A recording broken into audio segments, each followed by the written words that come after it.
Music to me is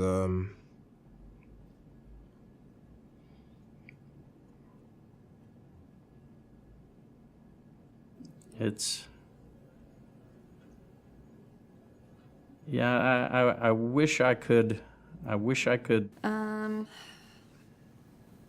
Yeah, it's really hard to put to words, you know, what that is, you know. It's hard to explain. I don't know. I believe it more than other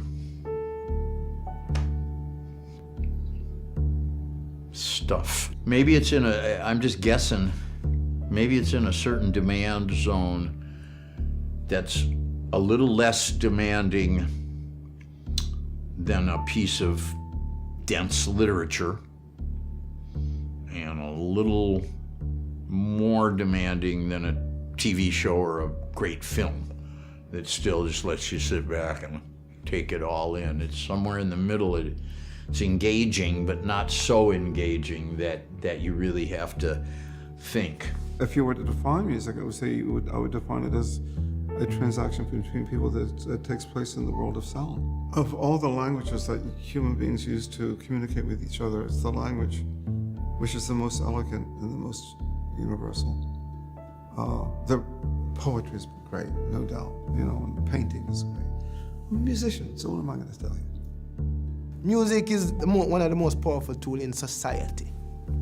In the whole of society, music is the tool. Music could be used to cause wars. Music can be used to bring peace. Music could put you to sleep, and music could wake you up. It can be inspiring, it can be energizing, it can make you think, it can just make you have fun. It can unite people as well. It can make you do anything. It can make you violent, it can make you want to kill, it can make you want to love. You know, it's amazing how you can hear an instrumental piece of music with no words, and it can alter your consciousness. Or you can listen to something that's in another language that you don't understand, and it can alter your consciousness. There are songs that as soon as I hear the music begin, you know, I can weep.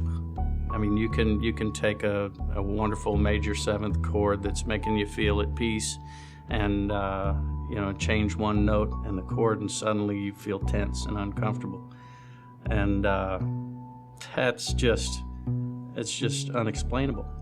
There's three chords: C major 7, E flat minor 7, D minor with a flat fifth, C, G, and B, E flat, G flat, B flat, and D flat, D, F, F, and A. That's all 12. That's 12 notes if you count what I'm saying.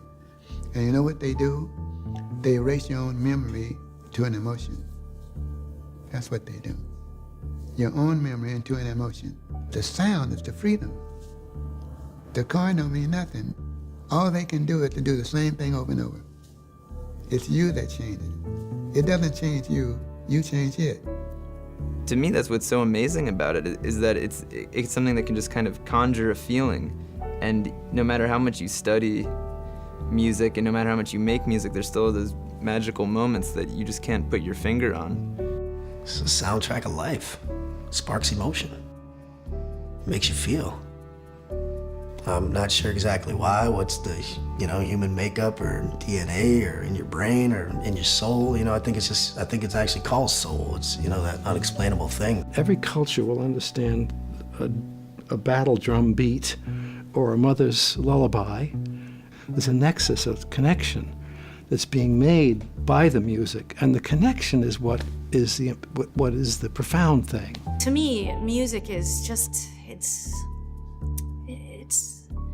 you know, it's like blood between people that aren't literally family, you know, and it connects us and makes us one. But there is no power quite like music and what it can do to you when you're sad, or what it can do to you when you're angry, or what it can do to you when you're happy. The property of music is magic. I see that music is the only thing that goes directly to your soul. Everything else, whether it's movies, whether it's art, whatever it is, you have to look at it and it goes to your intellect and then it maybe goes to your soul, but music just goes straight there, you know. Music is a divine expression that comes from God, and it comes through the individual the way it resonates with people's souls, and it doesn't matter what color they are on the outside, because it just hits their inside so much. And when it's divine, it's divine. But I feel like music's the only thing that's ever been there for me all the time, since I was a kid. Like, it could never be taken away. Music is life, life is music.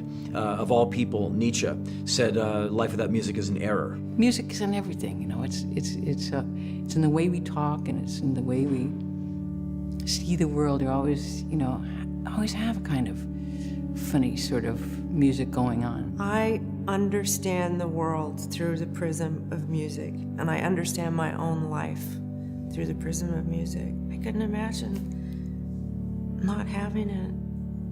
There is no world without music because we have birds. You know, I mean, music is in the world. Music is God speaking to us and letting us know that He's there. You know, music, I mean, you hear it in the morning when you wake up. I don't think we create music. Music for me is like breathing. It's like it's just part of life. Music's with me all the time, so I don't need to be actually making records to hear it. Music for me is a way to express all my feelings. It's like a projection of my soul. It's almost like a religion for me, you know, and it's a way to stay connected with reality. In a mad way, I think it might be another dimension. It's almost as spiritual and as religion. It almost has that godly effect on people. Listening to music is a deeply spiritual experience. It brings you inward. That's what vibrations are for, you know, to bring you in. So when you're listening, there's stillness. And stillness, that's it. You know, everybody wants to move in the stillness. Scientists have proved how it can help blood pressure. It has effect on animals, on plants. It can make people go into meditation. It can help a lot.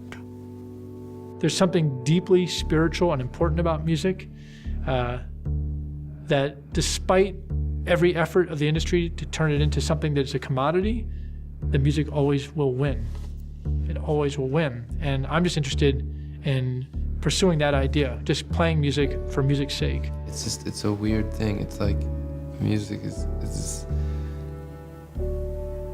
you know, it's just the joy you can kind of bring. It's almost like, you're just doing something nice for someone, you know? It's like opening the door for an old lady, but you're doing that times 5,000, you know what I mean? Music for me is an empathetic experience where you realize that another human being is feeling something or describing something that you maybe haven't had the ability to verbalize yourself, and it can get underneath your skin in the most beautiful way. It has this little amazing magical form that all the hairs on the back of your arm stand up on end, or your neck goes up, or you get a shiver, you go, ooh. And that's what music does. I think that music somehow encapsulates everything. There's some kind of interlocking with people that just doesn't seem to happen any other way quite as grandly and totally.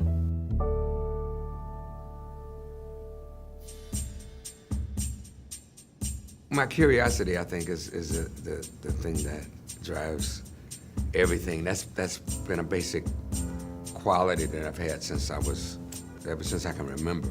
It's about being able to have the courage to be in the moment.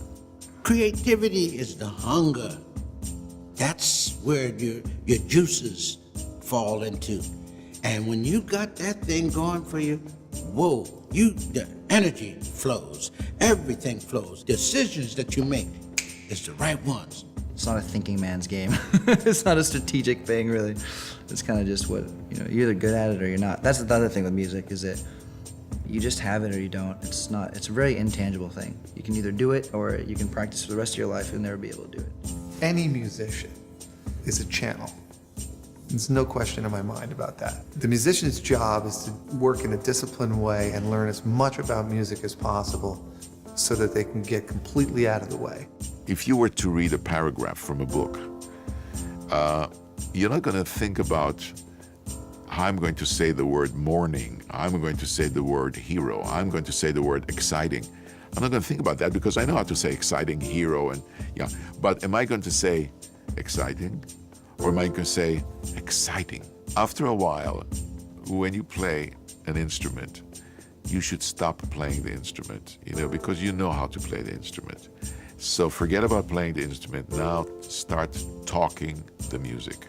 With music, there's a universe of stuff to learn, and out there, and you always feel incredibly humble as a musician because there is so much to do and so far to go. If there was a formula for it, I promise you I'd tell you what it is. The world of music is very mysterious to me. I don't know how I do it. I don't know how melodies come. I don't know how, this sentence that I figured out, 2 weeks ago can go with that melody that I just thought of this morning. I don't know how it's done. It feels like I'm waiting for a transmission from space. I'm up there in the Arctic, and I've got that receiver turning round and round. I'm waiting for a signal to come in. I'm looking and I'm looking, and I'm trying to clear my head. And when I'm on it, now I'm going to grab hold of it and really work it. I try to grasp hold of that inspiration and, tuck it and run for the end zone. I hold it very valuable when it does come, when I feel inspired. Inspiration comes in different ways. Sometimes you dream it, or you look at a blank piece of paper and know that you got to put something down there. Eventually, you never know where it's coming from. There's a thing that happens when you start to fall asleep. All of a sudden, this busy mind, the verbal crystallization mind that's talking to you is cacking out, going to sleep. And another level of your head gets a shot at the steering wheel for a moment, and suddenly words come. Some other level of your head has been working on this lyric. But like I said, ask 1,000 musicians, you'll get 1,000 different answers. Well, before I even pick up a pen, I always pray. Always. I will not write before I pray. I sit at the board, I zone out, I breathe, and God is my homeboy, so I'm always like, all right, let's make a hit, God. Help me out, thank you. There's a place that you go when you're really connected, when you're really writing. And I really do feel like that it's just a higher place. It's somewhere else. It's not, I wasn't in the room. I was in the room, but I wasn't in the room, if that makes sense. My soul speaks to me through music, and I've often had the feeling that songs I'm writing are actually my soul or my higher consciousness speaking to me and encouraging me. In order for it to really connect, it has to be bigger than you. It's when you tap into that essential inspiration that we all have, that essential fear, that essential love, that essential pain that in essence just comes through me. If it's not coming through, then I just stop. I just chill. If it ain't that, then that ain't the time for me to be writing. It's, you gotta allow it to come through. You can't even, when it comes through, you just let it come through and not, it's not even up to you to be like, man, this ain't good or it is good. You just let it come through. You have to just wait until it happens, I can't just get up and say, all right, I want to write a song today. I could go banging some stuff, but for me, it's something that have to come somehow, some way. But I wish I could touch it, It's elusive stuff. Some days, work is hard. as the old saying is, some days there are no fish. And you may grind through that, and out of the grind may come something that's more sparky than what you had when you thought things were flowing so well. In the end, maybe the best work comes when you get yourself out of the way, one's vanity, one's ego, one's fears, whatever. Comes from life. You filter it and you express it how you feel it. I love to beautify, to create, to capture a moment. You get it from life, you get it from emotions, you get it from conversations. Your job as a songwriter is to process those and make them a beautiful song. It's not always easy. If you're trying to channel something, or you're just trying to tap into something deep inside you, a feeling, so that you might actually capture real emotion, then you have to just let it come out and judge it later. A writer in any kind of capacity has more to do with just working the muscles that, the longer you go without writing, those muscles atrophy a little bit and you become less able to kind of harness a good idea when it kind of just comes across your brain. I could be pacing around the house pretty miserable for hours, and then suddenly I'll pick up the guitar and something will happen. But I'm not waiting for that moment. It's almost just like, the last act of a desperate man. Most of my big hits over the years, like the song Paranoid with Black Sabbath, came as a gift, It's like, it just came out of nowhere, I don't understand how come one day I haven't got this song in my head and the next day it's finished, I do not see myself as the inventor. I see myself as the auteur of the data. So the data is pouring in constantly, whether I want it to or not, rain through the window. And I can capture it with a cup. Okay, now let's say I have some of this raw data in the cup. I can spill it, I can dye it red, I can swallow it. And that's where the auteur aspect comes in. I don't possess the raw data. Sort of like the way if water has to go through a rusty pipe, it comes out a different color. On the way through, I get some of my bits in. There are some times when it gets to be more me, and that's probably generally not as good. You're in a river. It's a very big river. The music's happening all the time. You're kind of underneath it in a way, and every now and again you just get it to pull down, and it's just flowing all the time. You kind of almost have no control over it because it's bigger than you. You need to be tuned in anyway in your life to get any kind of creativity. You need to be tuned into what's out there, and it's more about bringing the right things into your brain, and then it comes out. Everything interferes with creativity. Boredom interferes with creativity. Feeling rejected can interfere with creativity. Who knows where it comes from, what it is? I have no idea. It's called inspiration, but it's not coming so much from you, but somehow up there, out in the air. And it's very important that you share your ideas. I think if I kept everything inside, I will be sick, ill. Not to be gross, but it's like a sort of creative mental form of like shitting, taking things in and putting them out and leaving more room to take more things in, taking the nutrients in, whatever they are, life nutrients of conversations with people or experiences or seasons, or taking all those nutrients in, taking what you need from it and putting, well, hopefully though, what you put out isn't shit. There's sound everywhere.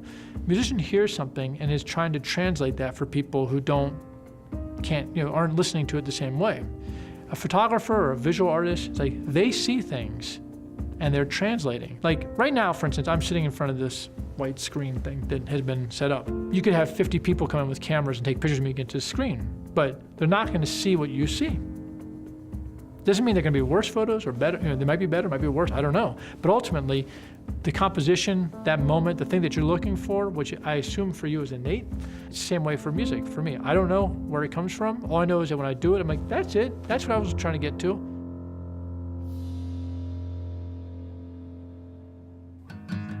The real trick to creativity is not only be creative, but surround yourself with creativity, because creativity breeds creativity. That's why I like singing duets. Duets is like running a 100-yard dash. If someone tells you to run the 100-yard dash as fast as you can, you'll run it as fast as you think you can. But you put someone alongside you who runs a little faster, and you are going to run faster. And I think that's the nature of the beast, that when I sing with someone and they do something, I go, whoa, I better step it up a little bit. I do things even I didn't know I was capable of. None of us can do anything in life alone. We need each other to accomplish anything. Collaboration is essential, whatever we're going to do. I have to say, when I talk about collaborations, I have to mention Steven Spielberg, with whom I've worked now 35 or 6 years. So very few of us in the arts ever have that kind of partner. It's never sometimes without, I would say to you, challenges. to the extent that I may write a particular scene, accompany a particular scene in a film musically, and he may say, well, maybe it's not quite right, or it could be better if you do this or do that. And almost in every case over the years of our experience together, when I've had an opportunity, when he suggested that I redo a sequence for one reason or another, I do a better job. I learn something from it. Miles, to me, was a master teacher because he didn't give us the answers. And his whole approach was to encourage us to bring out ourselves, encourage us to develop our individuality, encourage us to develop the courage to go beyond the comfort zone, to explore new territory. That's why Miles is still alive for me in my life. Because, I mean, this happened to me where I'll have a choice. If I decide like to take the tried and true method, you know, it's like Miles's voice saying, wait a minute. This isn't what I taught you. This is the complete antithesis. This is cowardice, you know? And Miles was not a coward. We've shaped each other's lives in such a profound way, you know? Also being in a band with these, you know, my best friends for so long. I mean, I've known Justin since we were 11 years old. It's like, I wouldn't know what to do without these guys. Yeah, we've got a really lucky dynamic amongst everybody in the band in terms of the respect and the communication. It's so good and open. There isn't a lot of baggage in this band that I've seen in a lot of other bands. There is baggage, but it's not like. But it's out in the open. It's out in the open, and it's not like. You know, we all know. I think once you've been in a band long enough, you kind of know each other's tendencies. You know when to stay away from somebody.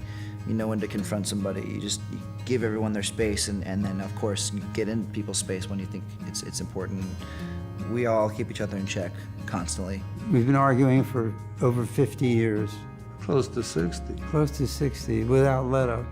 Well, in the beginning, you know, these arguments would be about such things as whether the word was and, or cause, or but, at the beginning of the second or third sentence in a lyric, and whether the note should go up or go down at the end of the phrase. Those kind of things could lead to bitter arguments. We're very different personalities, but we share many of the same sensibilities. Collaboration can happen when, in a real way, when you stop being insecure, you know? And you think, oh, what I have to offer is not as good as what they're gonna offer. Should I say it? Should I offer this line? Oh, what are they gonna laugh at me? Are they gonna throw it? You know, just have to put it out there. I've been really fortunate that people want me to collaborate with them, you know, so if somebody sends the call out to me, I usually want to respond to the call. Any new thing I can do, you know, I just always think of there's like a new line's been carved in my brain when I do something with somebody else. And when you're backing somebody else up on their song, it's almost like the line gets cut deeper because you don't want to fuck their song up. Some of the best collaborations I've done we've been with people that we've never ever been in the same place physically. It's been done over a period of time, over the phone or over the internet. That said, you need complete trust and complete belief and respect for the other person. Even though you don't really know them, you might have only met them once or twice. Nowadays, especially, you know, being embedded in all the different genres, like with the rappers, like, you know, half of them you don't even see them. They just send you a Pro Tools file and then they want you to put a vocal on it and they pay each other and this. I'm like, I was like, I'm done doing that. Like, if you want to make a song with me, we're getting together and hanging out. We're gonna break bread together. We're gonna enjoy each other's company or not, and, you know, see if there's something really there where we connect and then have some fun, and when the time's right, you know, spit something out. You audition each other, you do it for fun. You get together in the evening, you know, play chamber music, let's say, or whatever kind of music you want to do, and then you see if you want to work with this person, how flexible they are. You know when somebody is a musician that's after your own heart. I think that it would be the same exact thing as in a relationship, that you would want to be collaborating with someone where you would feel whatever it is about each other, where you would each want to bring out the best in each other, where you would want to foster each other's greatness in some way. I don't see myself as the leader of the band. Like, I see myself as the driver. Do you know what I mean? It's like we're all there, we're doing it. I think they trust me. I hope they trust me by now. But yeah, I just feel like I'm more directing a film or something. Do you know what I mean? It's like Martin Scorsese couldn't say his movies would be better if he acted all the roles. Working in film can be exhilarating because there are extremely talented people working in film, from actors to designers to makeup people to lighting people, writers, movement, cinematographers. I mean, every métier requires a skill and a training which very few people know more than one or two of those. Very few people can do everything. It can be very frustrating because I've numerous times have worked with a first-time filmmaker and I've reflected, well, I've made 30 films and this guy's made one. And he's actually telling me what to do? I mean, is that reasonable? The relationship is always different with every director. There's no common denominator. Being a film composer as opposed to a composer, you really have to be half psychologist and half composer, because you have to be able to listen to what the director's saying and interpret that. And if it doesn't serve the director's ears, I have to quickly find a way to manipulate it, change it, modify it, take things out, add something in. You have to really think on your feet and be very, very quick and be able to improvise and just roll with it. Because it doesn't matter what you as a film composer feel about the composition you just heard. If the director is not excited about it, it's not going to be in the movie. You have to want the music that comes out of the band to be more important than you are, or than your ego is, or than you being out in front looking good is. You have to want to be able to submit to that, to give to that, to give to a whole that is greater than the sum of the parts. It's all about communication, just like any other relationship. I work best with people who aren't selfish, because I'm not selfish, and just like in a relationship, you can't be a selfish lover. You shouldn't be anyway. And there have been people I've sent home. I've been in sessions where I've been like, you know what, thank you for coming, but I just don't think we're vibing. Especially with a lot of the newer, not newer, but you know, when producers, they have this name and a lot of them are very cocky and they want to give you what they think is right for you without talking to you or sitting with you to vibe with you, to find out where your head is at. That's annoying because I don't like to be bullied. I don't like to be told what to do, and I think, how can I create in that way if it's one-sided? The greatest relationship is one that's neutral, insofar as the transference of energy, as opposed to, I am all wise and I'm just giving it to you, remember, remember, remember, do by rote. That's whack. A good producer, in my opinion, is not someone who wants to impose his or her vision onto the artist, but who can have that conversation with the artist. Who are you, and what do you want to be, and how do you want to be remembered? The great producers have an ability to understand what you're trying to say in the song. They're able to get inside the voice.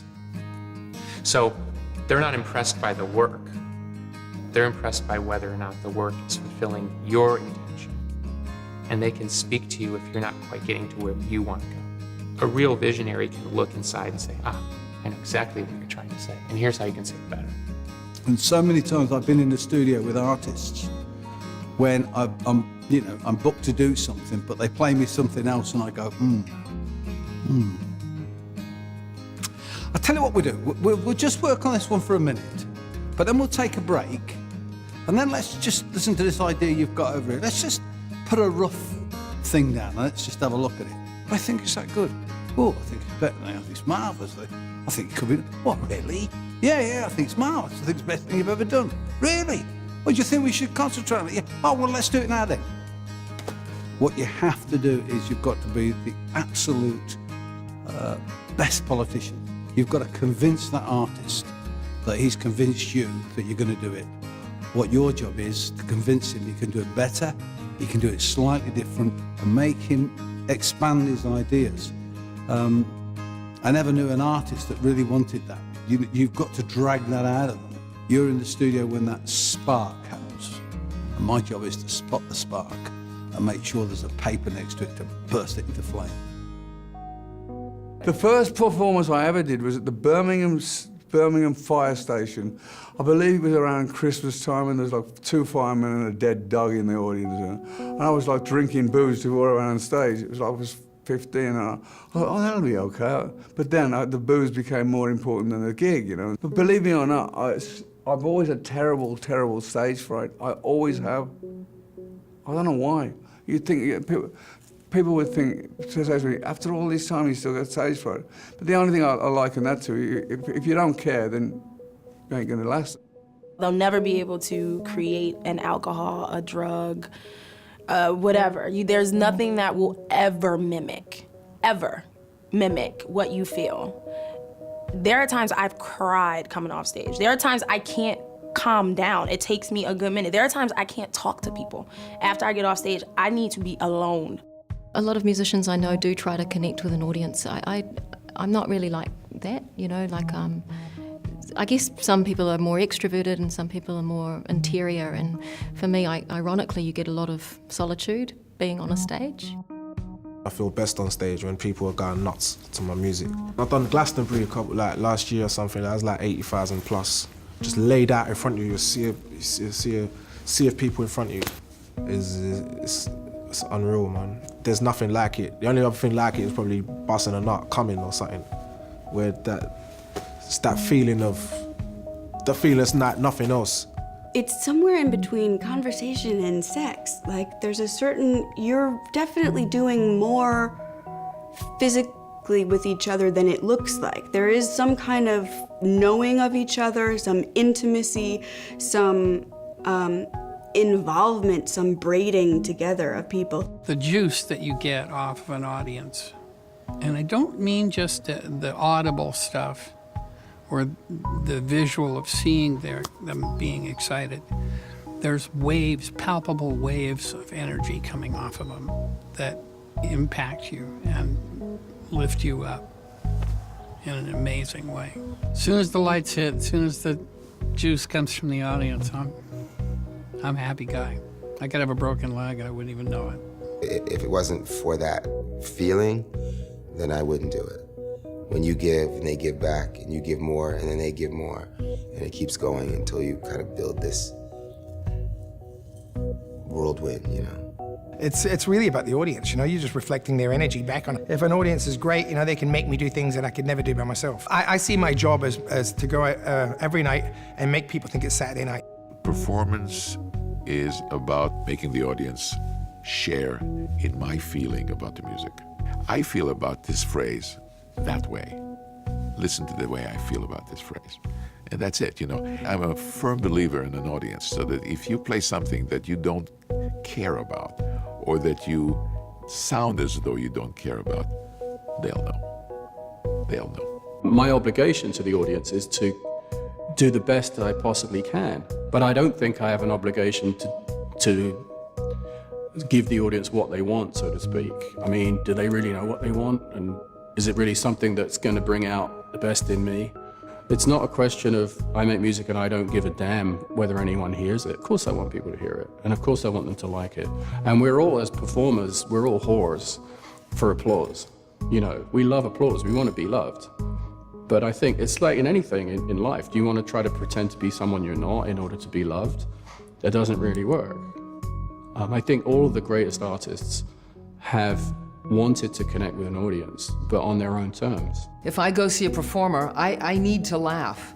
I need to think that something's gonna happen, that there's gonna be a horrible mistake is going to happen, or something's gonna fuck up. You know, and it keeps the tension going. That's why Iggy was always so great. You know, you just never knew. And if he didn't have your attention, he would get it somehow. In '65 and '66, I went to shows and watched girls fainting, screaming, tearing their clothes.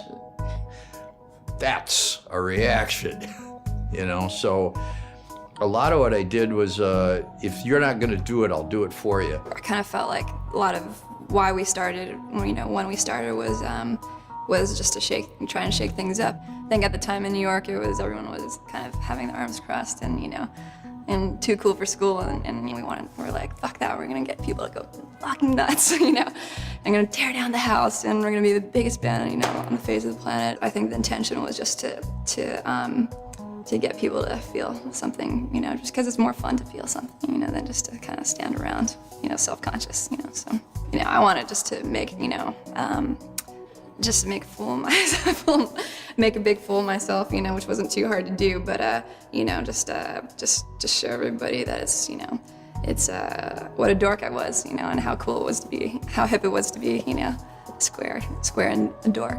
I really don't like performing. I hate performing. That's why I don't like taking pictures and those things so much, because I haven't learned that ability. On stage sometimes, especially in my early days, I was pretty stern, I didn't, you know? It was, you know, it was a serious thing. And as I grew, I kind of learned to free up myself some more so I can express myself more. But it's never a performance, it's always an expression of how I feel. I'm kind of quite shy. Like, I'm beginning to get to the stage now where I might have a peek out of one eye, but otherwise I have to keep my eyes closed. If I look at the audience, I'm screwed. Like, I have to go off into my own world and forget they're there, because I'd be quite shy, like, you know. So when I was younger, I used to be able to just stare at the exit sign, but I lost my nerve.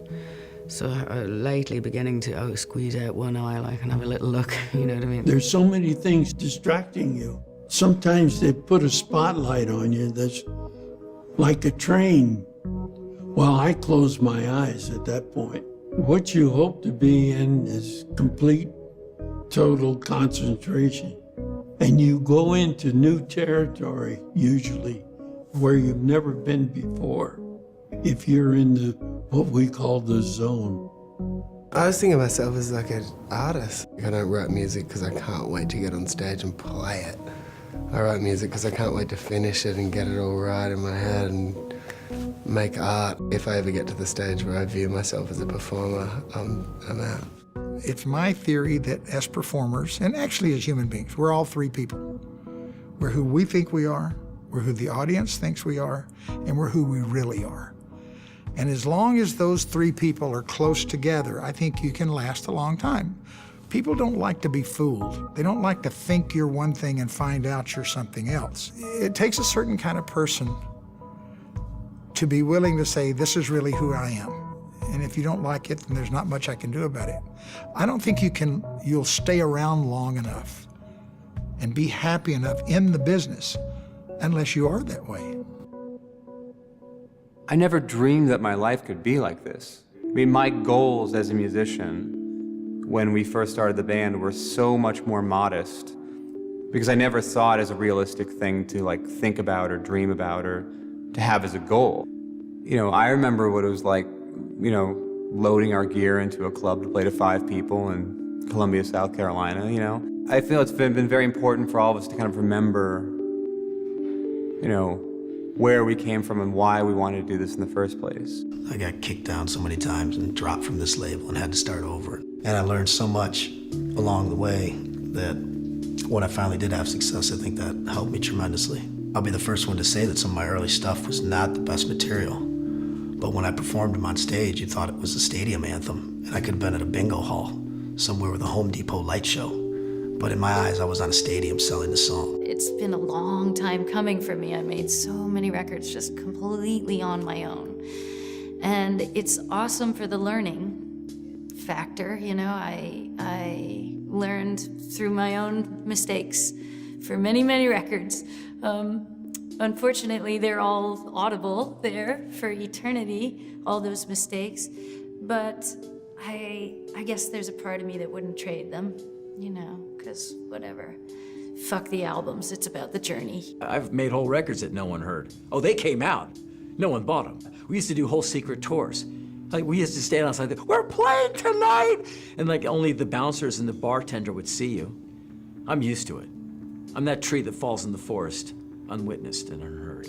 I make music all the time that no one ever hears. You know, I sing in the shower, I hit on things, and it's one of the reasons I have so many world recordings in my record collection, because when the Mbuti Pygmies sing the Going to the River song or the Go Get Honey song, this is how they get through the day. There's no single involved, and they're not trying to get on later with Jules Holland or make a recording for the BBC, and they're not worried about what their face looks like when the light hits them for the video. One of the byproducts of success in this game can be fame, but that's not a healthy side to. This is something that is partly being created now by modern television and the fame shows and all of the rest of it, that I see as really retrograde and just a freak show, damaging and negative, desensitizing, all of the bad words. Can you think of anything good about fame? You're not successful in music, really, if you're not famous to some degree. So it comes with being successful. It comes with having a lot of people enjoy your music. I want people all around the world, millions of people, to hear my music. I want to play in front of thousands of people every time I go on stage in random cities around the world. So I want it to be famous, and I am famous. And there are some negatives that come with being famous, but you have to remember, you know, if that's the worst thing you have to deal with is, you know, people coming up to you saying how much they love your music and wanting an autograph, then you have a pretty good life and you should be grateful for it. I can't imagine anything worse than being a celebrity. Success in terms of high visibility and hit records and so on isn't necessarily a sort of vindication of your genius. You know, a lot of it is circumstantial. In a way, you have to not take either success or failure too seriously. I think we all have to find our own definitions of what success is, actually.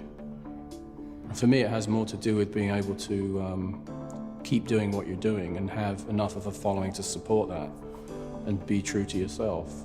And if you can do that and if you can live comfortably, I think you're successful. It's a bit of an identity crisis, I think, when it happens when you're very young, because like the age of 20 or whatever, you haven't really formed your own identity yet anyway. So that kind of success happening to someone very young can be a kind of a double identity crisis.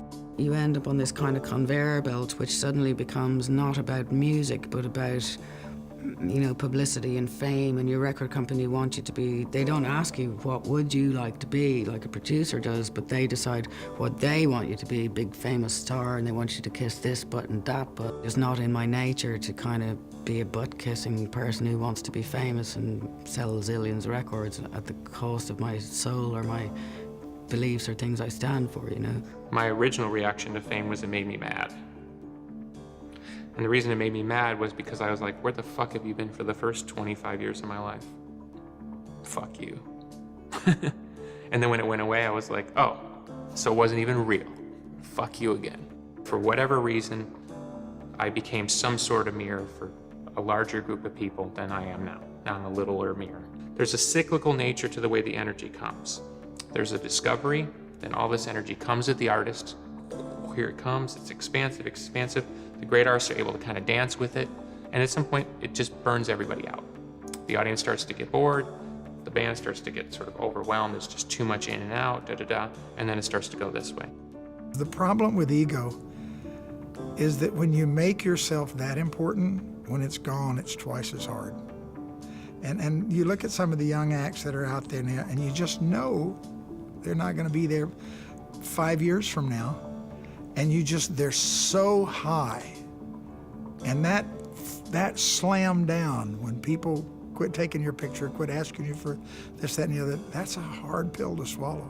So many people get so caught up and so swept away in who they think they are and who, especially in our world where there's a lot of success and there's a lot of, you know, people that have achieved so much. It's like, I don't care, you know, just be good to each other. And it's kind of the most important thing. Because if you don't have that, then you're just lonely asshole. This whole thing is just like truth serum for your true colors. It just kind of brings all of your, it's almost a really purifying thing, because it's like if you're gonna be a dick, if you get rich and successful, you're gonna be a fucking super dick. I never wanted to be famous. I wanted to be famous for making music that people loved. And that was my goal. And you know, we live in such a fucking gross, there's just been this whole birth of this celebrity culture thing. And it's not gonna go away. You know, they're not gonna stop having a celebrity culture, so my hope is just that people will start to use it for better things. I like to use it for like reservations at restaurants and stuff. I love food, so that's really nice. I like to inspire artists. I say it's fun if you get to do this. The little celebrity and music has afforded me. I like to use it to help others. I don't know that that's a mandate, you know, everybody's gotta do what they gotta do. If you get to use your celebrity or your credibility to engage people in good, healthy kind of actions, then it's good. That's gonna give you a great return. And so artists find that to be true a lot, and then they become these great humanitarians. Success is not a goal. Success is in the doing, always. For me. And again, like other people have other ideas, that's totally fine. I'm just saying from my point of view, like when I first started playing bass, I was like, wow, I'm a success. And then we wrote a song like, fantastic success. And then we did a show like, wow, we are deeply successful every step of the way. And some people might look at me like, wow, you're a phenomenal success. Maybe. I think that really there's so many people I know who are so much more vastly successful in terms of record sales or wealth or whatever, But ultimately, the way I look at it is that like 99% of the world's population will never know that I or they ever existed. We're not even a speck on the radar. This is a big world. And that kind of, this lays it, so I realized, okay, I don't care if I sold like 100,000 records, 500,000 records, 100 records. It doesn't make any difference. The question is, like, did you make what you were trying to make? Did you try? Did you do it? I think it's very important that now we start to cherish and express our appreciation to artists who were just sticking to their ideas instead of thinking of, maybe this will make millions. And it's a very hard game, when the whole world is doing that million game. And there were artists who were just sticking to their ideas for 40, 50 years. And I think it's very important that there are people like that. Part of our job is just to entertain you. It's just to make you boogie. It's just to be a party. It's just to be fun. Or help you feel an emotion. But part of our job is to be the town crier. To be the one who carries the news from one town to another, the troubadour. That's part of our job. My first thought when you said is I'm a human being. I'm not a songwriter. Those things are after what is first. What is first is I'm a human being. So that make all of us be the same, you know what I mean? I write some songs sometimes and I play on stage sometimes, but I'm a human being. One of the things that I have learned from being human is that every human being wants to be born of something that's valuable. And that I really do believe that anything that I'd like to be is totally related to the advancement of human. Anyone that can use their soul or their life or their intelligence and bring it to someone and that person gets better, that's a good deed. But it's not something that happens every day. There's no human being in the world that is more valuable than in another. There's no such thing as trying to be the best. You just have to realize you're alive and get in the mess. I would like to play forever until I die. I just want to play shows. I want to make music with people. That's what I want to do. That's the whole point. Because I think that music is a communal thing.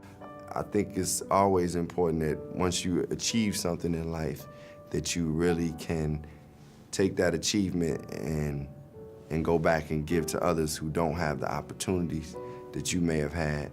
I think music is so much of a thread to life. Before, when I made a record, I would think about, what kind of tune I'm gonna write. I don't even think about like tunes as such. I think about purpose of living. Like, why am I here? Am I here just to be sitting up on the beach, drinking pina coladas? I mean, that's not serving a purpose. I don't think that's why we're here. I mean, those things are nice, but I think the human beings are here in order to add something of value to the quality of life for themselves and other human beings. We're always looking for the perfect beat in heart. We always look for the perfect beat in life. Until we find that perfect beat that we all are on the one with what's going on our planet, inside the planet and outside the planet, we will always be looking for that perfect beat. To me, music is an addiction. It is just like the ecstasy of finding gems in the vast ocean. Music is enough for a lifetime, but a lifetime is not enough for music. And I think that sums up, at least psychologically, my work in music. It will never be finished, and I will never have enough time to know what I want to know and to be able to contribute what I possibly could. So I keep working at it.